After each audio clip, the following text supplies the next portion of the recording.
Hello, this is Domenico with Easynomics, and today we're going to use a real-world example to illustrate the concept of competitive supply, which is a type of non-price determinant of supply under the category of price of related goods. We're going to be looking at an article, a real-world article here, regarding the Russian-Ukrainian war and the impact of this crisis on global wheat supplies and how that has increased the price of wheat. There is a video that goes into more detail about that. I'll put the link up in the top right corner. For those that have studied perfectly competitive markets, this video illustrates that concept. So here we see in graph D how the reduction of global supplies of wheat due to restrictions or the inability of Ukraine to export and sanctions on Russia to export their wheat has reduced the global supply from S1 to S2, driving the price up from P1 to P2. For competitive supply, we look at an individual firm or an individual farmer. So this is what we'll be illustrating, but just isolating just the supply curve, and we'll be taking away all of these other curves. So for the individual farmer globally, they will see the price rise from P1 to P2 due to that decrease in global supply from S1 to S2. That will motivate the individual farmer to increase their quantity of supplied from point C to point D, or from Q1 to Q2. So that's what we're going to illustrate and illustrate how that impacts other types of crops that can be grown by the farmer on the same piece of land. Okay, so there'll be a link up in the top right corner for that.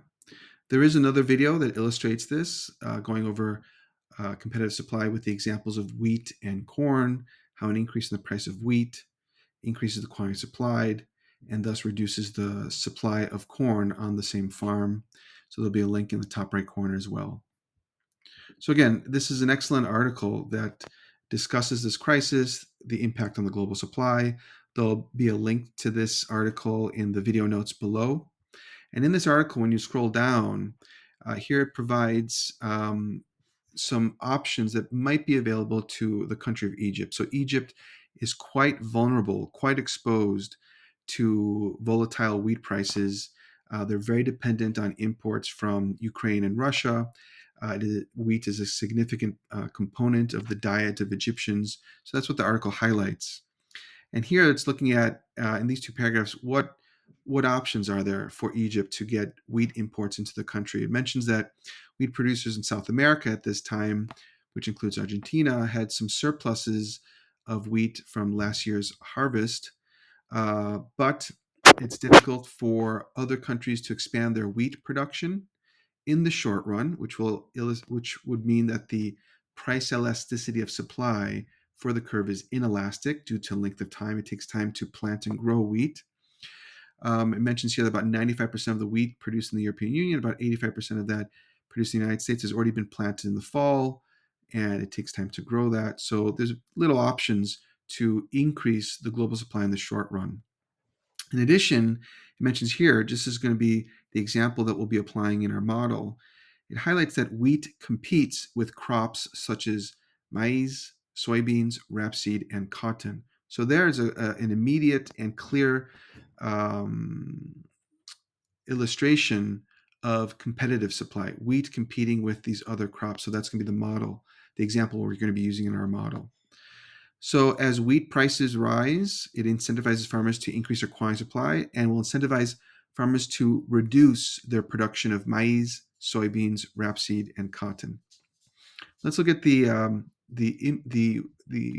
prices of wheat over time. So over a 5-year period, here we see with the start of the Russo-Ukraine war, a spike in the price of wheat, and eventually it collapses, which makes sense according to our model of perfect competition. The higher price increases quantity supplied, so that collectively all farmers worldwide are producing more, which would increase the supply from S2 to S1. Again, this video covers that. So wheat prices rise, and economists know that in perfectly competitive markets, commodity markets, it eventually falls. What about corn? We see around the same time with the Russo-Ukraine war, corn prices also rising, potentially due to farmers switching from corn production towards wheat production, reducing the supply of corn, which would drive up price in theory. We see that as well for soybeans. The higher price for wheat might incentivize farmers worldwide to switch towards wheat production as opposed to soybean production, thus reducing the supply of soybean in the world market, generating this higher price. How about cotton? Same thing. We see that with the Russo-Ukrainian war, the higher price of wheat may be causing farmers to switch away from cotton production and towards wheat production, reducing the supply of cotton and causing the price of cotton to rise. And here we have rapeseed. Rapeseed also rising, potentially due to the decrease in supply as farmers switch towards wheat production. So rapeseed is going to be our applied example for competitive supply. Rapeseed uses essentially the same types of resources for wheat production. So it's relatively easy for farmers to switch from wheat towards rapeseed. All right. So let's go ahead and graph this. So again, we're illustrating non-price determinants of supply, price of related goods, competitive supply. In graph A, we're illustrating the market for wheat. In graph B, we're illustrating the market for rapeseed. We're measuring price and costs on the y-axis, quantity supplied on the x-axis in both graphs. So if you're a farmer, and on your farm, let's say that about 50% of your farm is being allocated towards wheat production, and 50% of your farm is being allocated towards rapeseed production. If the farmer sees an increase in the price of wheat, they would be incentivized to produce more wheat on their land that is a finite resource. So let's go ahead and illustrate that. Let's say that we have the price of wheat before the Russo-Ukrainian war at P1 and Q1. Okay, and you'll notice that I've kept the supply curve relatively inelastic. For those who have studied elasticity, the PES for primary commodities are typically have a value less than 1 due to the percent change in price being greater than the percent change in quantity supplied. Due to length of time, the time it takes to grow wheat, prices can rise and fall dramatically without much of a response in the quantity supplied. So here we have a price of P1, here we have a quantity of Q1, here we have point A. All right. And due to the Russian-Ukrainian war, the global supply of wheat decreases. For the individual farmer, they notice an increase in the price of wheat. So let's take that to P2.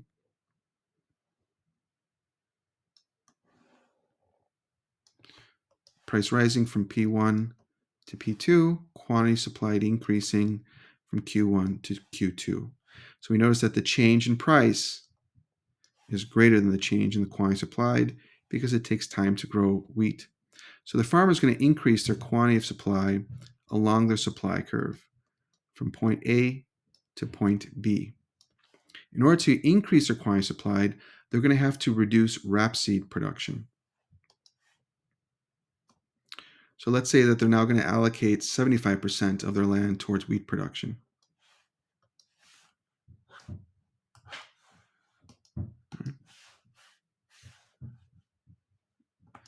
Let me just choose that. Yeah, here we are. So 75% of the farmer's land is now being allocated towards wheat production. Rapeseed, competing for the same resource of land, experiences less production, thus less supply. So here we have 75% of the farmer's land being allocated towards wheat production, with only 25% of land allocated towards rapeseed production. So what does that mean in graph B in the market for rapeseed? So the farmer is going to increase their quantity supplied on their farm, but they're going to reduce the supply of rapeseed, although price in theory is being held constant. So we'll hold the price here. We'll label that price P2 with a quantity supplied of, to not confuse with Q1, Q2, I'll label this Q3. Here we have point C. Again, so since the resource of land, where most of it's being allocated towards wheat and less of it towards rapeseed, that should lead to a reduction in the supply of rapeseed. So it's going to shift from S2 to S3, while price for Rapeseed is being held constant at P2.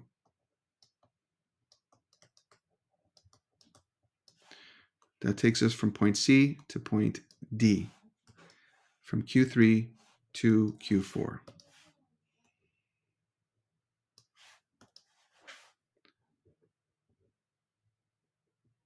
C to D, and from Q3 to Q4. And then we're essentially done drawing the model, and we've illustrated this concept of competitive supply using a real world example. So I'm going to analyze this as I would for a paper exam. As can be seen, we're illustrating a non-price determinant supply. We're looking at price of related goods, specifically competitive supply. In graph A, we're illustrating the market for wheat. In graph B, the market for rapeseed. We're measuring price and costs of production on the y-axis and the quantity of production on the x-axis in both graph A and graph B. We have three upward sloping supply curves labeled S1, S2, S3, which is equal to the marginal costs of production. It's upward sloping due to the law of supply. And also, since this is a primary commodity and due to the factor of length of time, the price elasticity of supply has a value less than 1, which means that the percent change in price is greater than the percent change in quantity supplied. In graph A, we have a price, an initial price established at P1 with an initial quantity at Q1. In graph B, we have an initial price of P2 with an initial quantity of supply at Q3 along the S2 curve. Due to the Russian-Ukrainian war and reductions in the global supply of wheat due to less wheat being exported by Ukraine and Russia into the world market, that reduces the global supply, raising the price for the individual wheat farmer worldwide. So price rises from P1 to P2, incentivizing the wheat farmer to increase their quantity supplied along their supply curve from point A to point B, or from Q1 to Q2. Again, we notice that the change in price is greater than the change in quantity because it takes time to plant, grow, and harvest wheat. If the farmer had allocated 50% of their farm towards wheat production and 50% of their farm towards rapeseed production, but because of the higher price of wheat, they will allocate another 25% of their land towards wheat production. Thus, 75% of their land being used for wheat production, with only 25% of their land being used for rapeseed production. So in graph B, holding price for rapeseeds constant at P2, we see a decrease in the supply of rapeseed from S2 to S3, with a price held stable at P2. Thus, the quantity supplied will decrease from Q3 to Q4 along the new supply curve of S3. And that's it. That's a real-world example illustrating competitive supply between wheat and rapeseed. If you have any questions, feel free to comment, and don't forget to subscribe and to like. Thank you so much.